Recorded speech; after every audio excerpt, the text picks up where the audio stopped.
আয়ুষ ওই গেল রে। Hello everyone, good morning and welcome back to my channel মিষ্টুর সংসার। কেমন আছেন সবাই? আশা করি অনেক ভালো আছেন, সুস্থ আছেন। আমি অনেক ভালো আছি, সুস্থ আছি। আজকের ভিডিওটা কিন্তু দুপুর থেকে শুরু করছি, দুপুর থেকে মানে একদম খাওয়া দাওয়ার থেকে শুরু করছি। তো আজকের মেনু হয়েছিল কিন্তু এই যে দেখো, ফুলকপি আলু মাছের ঝোল আর কুমড়োর তরকারি। কি লিখছ তুমি? ওদিকে কোথায় যাচ্ছ? এদিকে এসো, এদিকে এসো। বেটু, আয়ুষ, আয়ুষ বাবা, যেও না। আর এসো, এদিকে এসো, এসো এদিকে এসো।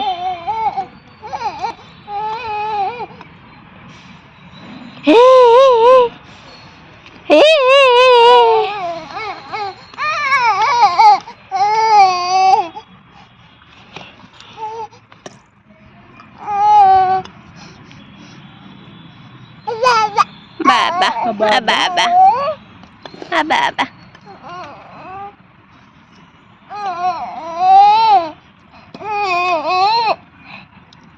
তো তোমরা তো দেখতেই পেলে, খাওয়া দাওয়া করে আমরা তিনজন মিলে এখন বসে আছি। এই যে দেখো, আর বেটুর মস্তানি হচ্ছে, খালি সে ও রাস্তার দিকে চলে যাচ্ছে, তাকে ডেকে ডেকে মানে ডাকছি আর আসছে, আবার সে রাস্তার দিকে চলে যাচ্ছে, এরকমই করছে। আর এখানে যা পাচ্ছে ছোটোখাটো, যা পাচ্ছে পাতা মাতা যা পাচ্ছে সেগুলো সবই মুখে ভরে নিচ্ছে। তো যাই হোক, এদিকে আমরা কিন্তু রোদ নিচ্ছিলাম, যেহেতু হালকা হালকা ঠান্ডা পড়েছে সেই কারণে। তো দেখো, তারপর বিকাল হয়ে গেছে, তারপর ঘরে গিয়েছিলাম একটু রেস্ট করার জন্য। এখন তো বিকাল হয়ে গেছে, তো জামা কাপড়গুলো তো তুলতে হবে, সেই জন্য এখানটাতে দেখো আমি চলে এসেছি। প্রথমে আমি আগে ক্লিপগুলো হাটিয়ে নিই, তারপর কিন্তু জামা কাপড়গুলো তুলি, তাহলে কিন্তু সুবিধা হয় তুলতে। আর যদি জামা কাপড় ক্লিপ একসাথে তুলো তাহলে কিন্তু অতটাও ভালো মানে তুলতে পারি না, আমার যেটা সুবিধা, পার্সোনালি মতামত আর কি। তো যাই হোক, জামা কাপড় তুলে এখন বাবা বললো চা বসাতে, তো সেই কারণে চা বসাচ্ছি। তো ভাবলাম ইন্ডাকশানেতে করে নিই চাটা, আর গ্যাসটা কত পুড়বে, একেই তো একটা গ্যাস 1 মাস যায় না, তার আগেই খতম হয়ে যায়। আর এখানে আমাদের গ্যাসটা বেশি খতম হয়, কারণ হচ্ছে বেটুর খাবার অনেক মানে 4 টাইম করতে হয়, তারপর রিটি সিটি তো সবাইকারই হয়, তো এখানে একটু বেশি গ্যাসটা তাড়াতাড়ি শেষ হয়ে যায়। তো যাই হোক, এদিকে দেখো আমি চাটা অলরেডি বসিয়ে দিয়েছি, আর এইদিকে আমি বেটুর খাবারটাও এই যে দেখো মানে গুলে নিয়েছি। আমি এটা হোমমেড স্যারেলাক্স বানিয়েছি, তো সেটাই এখন খাওয়াবো বেটুকে। এটা সব কিছু মিশাল আছে, চিড়ে, তারপরে মাখানা, তারপর ড্রাই ফ্রুটস সব কিছু মিশাল আছে। তো এটাই আমি এখন খাওয়াই বিকালের টাইমে। তারপর খাইয়ে দাইয়ে এখন ও চলে এসেছি ওর জামা কাপড় পরিয়ে দিতে, যেহেতু ঠান্ডা, আর বাইরে বাবা বললো যে একটু ঘুরতে নিয়ে যাবে বেটুকে। তো সেই কারণে ওই যে দেখো, ওকে জামা কাপড় পরাতে বসেছি। তো ও কিছুতেই পরবে না জামা কাপড় পরানোর সময়, ওর সাথে একটা মানে ধরে নাও ছোটোখাটো আমার যুদ্ধই হয়, কিছুতেই সে জামা কাপড় পরতে চায় না। কত কষ্ট করে যে তাকে পরাতে হয়। আর ওর কি জানো তো, প্রচণ্ড পরিমাণে অভ্যাস খারাপ, ও চার্জার নিয়ে খেলবে, সব সময়তে বলবে আমাকে হাতে চার্জার দাও। তো সেই কারণেও কী করেছি, আমি আমারই চার্জারটা দিয়েছি। তো চার্জারটা মুখেও লাই, কী আর করবো, সব কিছুই জানি চার্জার দেওয়া ভালো না, চার্জার মুখে নেওয়াও বাচ্চাদের জন্য ভালো না, কিন্তু কি করব, কিছুতেই যদি থাকে না, কিছু দিয়ে তো একটা থাকতে হবে। সেই কারণে আমি দিয়ে দিই একবার, খুব বেশি সময়ের জন্য না, একটুখানির জন্য দিই। যেই আবার ওর মুডটা চেঞ্জ হয়ে যায়, সেই আবার কিন্তু ওর হাত থেকে আমি নিয়ে নিই।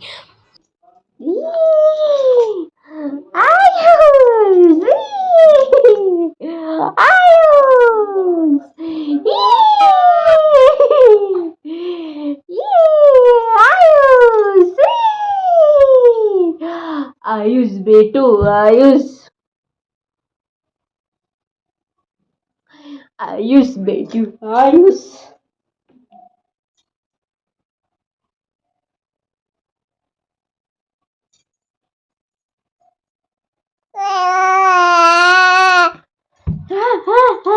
কোথায় মজা, কোথায় তোমার মজা, তুমি কোথায় রেখেছো বাবা, কইলি যাও।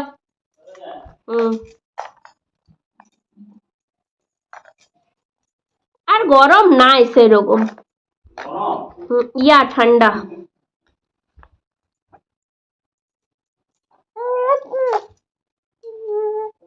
আমার জুতোগুলো পছন্দ হচ্ছে নাকি? বড় বড় জুতোগুলো হয়, বলছে তাও হয় না।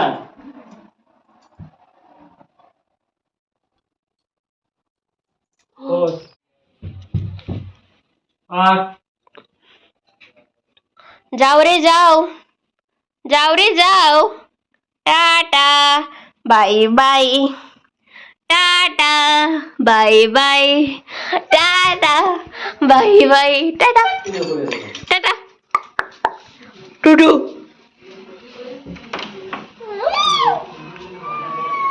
ও সব জানতা বুড়ো, ও কি করে খুলতে হয় ও সব জানে। মোটে, টাটা, টাটা, হি। হি। তো তোমরা তো দেখতেই পেলে বেটু কিন্তু বেরিয়ে গেছে তার দাদুর সাথে বেড়ু বেড়ু করতে, আর ও কিন্তু এখন থেকে সব জানে। মানে আমাদের এখানে 2টা গেট লাগানো আছে, একটা গেট সামনের দিকে খুলতে হয় আর একটা গেট আমাদের দিকে টানতে হয়। ও কিন্তু সবটাই জানে যে কোন গেটটা আমাদের দিকে টানতে হয় আর কোন গেটটা ওই দিকে ঠেলতে হয়। তো দেখতেই পেলে তোমরা কীরকমভাবে ঠেলে মানে গেল। তো আমরা অবাক হয়ে যাই যে এইটুকু ছেলে এত বয়স, মানে এইটুকু কম বয়সে এত কিছু জানে। তো যাই হোক, এদিকে দেখো আমি ও চলে যাওয়ার পরে আমি এই যে দেখো যে জামা কাপড়গুলো তুলে এনেছিলাম সেগুলোই হচ্ছে এখন ভালো করে গোছ করে নিচ্ছি, না হলে এগুলো কিন্তু রয়েই যাবে, সেই কারণে আমি কিন্তু গোছ করে নিচ্ছি। তারপর কিন্তু দেখো অনেকটাই টাইম পেরিয়ে গেছে, তারপর আর কোনো ভিডিও শ্যুট করা হয়নি। এখন বাজে হচ্ছে 8:30টার মতো। তো এখন বেটু খাওয়া দাওয়া করে ঘুমিয়ে পড়েছে।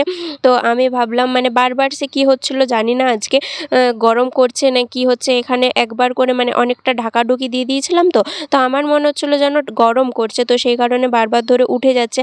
আর আমি একটা হাতের কাজ বানাচ্ছি, তো বেটুকে নিয়েই আমাকে সেই কাজটা কমপ্লিট করতে হচ্ছে। হওয়ার পর তো নিজেকে ভুলেই গেছি, এটা তো ছেড়েই দাও। এখন যে মানে একটু ঘরের জন্য একটা জিনিস বানাচ্ছি, এটা ঘর সাজানোর একটা জিনিস বানাচ্ছি, তো সেটারও সময় না, কারণ বারবার ধরে উঠে যাচ্ছে।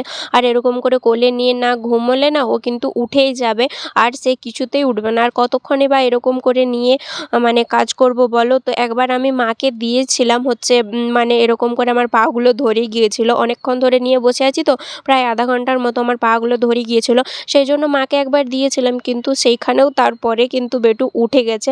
আর এইদিকে দেখো আমি হচ্ছে ওটা কাটলাম না নিচে, আর ওই দিকে দেখো খাটের তলে চলে গেছে। এবার আমি কি করে একে নিয়ে পরে মানে যদি আমি একে নিয়ে পরে ওটা আনতে যাই তাহলে তো উঠেই যাবে, আর কি যে করবো এখন কিছু বুঝতেও পারছি না। এই যে দেখো আমি এই জিনিসগুলো দিয়ে একটা কিছু বানাচ্ছি ঘর সাজানোর মতো। তারপর আর কি করব, ওকে মানে সুই দিয়ে তারপর হচ্ছে আমি ওটা আনলাম, আর যেই শুয়েছি সেই কিন্তু বাবু উঠে গেছে, আর উঠেছে আর কিছুতেই ঘুমায়নি। তো যাই হোক আজকে কিন্তু 12টা বাজাবে ঘুমাতে, এরকমই আমি কিন্তু ধরে নিয়েছিলাম, কারণ ও প্রত্যেকবার এরকমই করে, যদি ও একবার উঠে যায় তাহলে কিন্তু আর কিছুতেই ঘুমাতে চায় না। এখন বাজছিল কিন্তু 9:30টার মতো, তো এখনও কিন্তু বরবাবু আজকে আসেনি, ডিউটি আজকে আসতে বললে একটু লেট হবে, 10টা বাজবে। তো সেই কারণে আমরা এখনও খাওয়া দাওয়াও করিনি, ভাবলাম যে উনি এলেই তারপরে খাওয়া দাওয়া করব। তো এই যে দেখো এদিকে আর এক মহারাজা তো উঠেই গেছে, এখন কখন যে ঘুমাবে তার নাই ঠিক।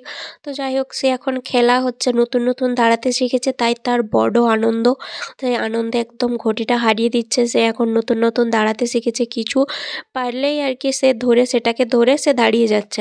আর ওইদিকে তার ঠাকুমাকে তো সে চোখে হারায় একদম, আর ঠাকুমাও তার লাতিকে একদম চোখে হারায়। তো এইদিকে দেখো এই বাস্কটার এখানটা একটু আর কি ফেটে গেছে, তো সেই কারণে মা একটু চিটপটি দিয়ে দিচ্ছে যাতে ওর চেরা খোঁচা না যায় সেই কারণে। তো এইদিকে দেখো হচ্ছে ও কিন্তু ওই জিনিসটার দিকেই দেখতে ব্যস্ত যে ঠাকুমা এটা কী করছে রে বাবা, আমাকেও তাহলে জিনিসটা নষ্ট করে দিতে হবে, এরকম আর কি ওর একটা টেন্ডেন্সি। এইভাবেই কিন্তু অনেকটা সময় হচ্ছে পার হয়ে গেছে, এখন বাজে 10টা, আর এখন বরবাবু চলে এসছে, তাই আমরা এখন খেতে বসে পড়েছি। তো আজকে রাতের মেনু ছিল ফুলকপি আর ক্যাপসিকাম আলু দিয়ে একটা সবজি, আর হচ্ছে গরম গরম রুটি, আমি যেহেতু ভাত খাই না রাতে, তো সেই কারণে। তো চলো বন্ধুরা আজকের মতো ভিডিওটা এই পর্যন্তই, দেখা হচ্ছে কালকের ভিডিওতে। আর হ্যাঁ, আজকের ভিডিওটা কেমন লাগলো অবশ্যই কমেন্ট করে জানাবে। টাটা সবাইকে।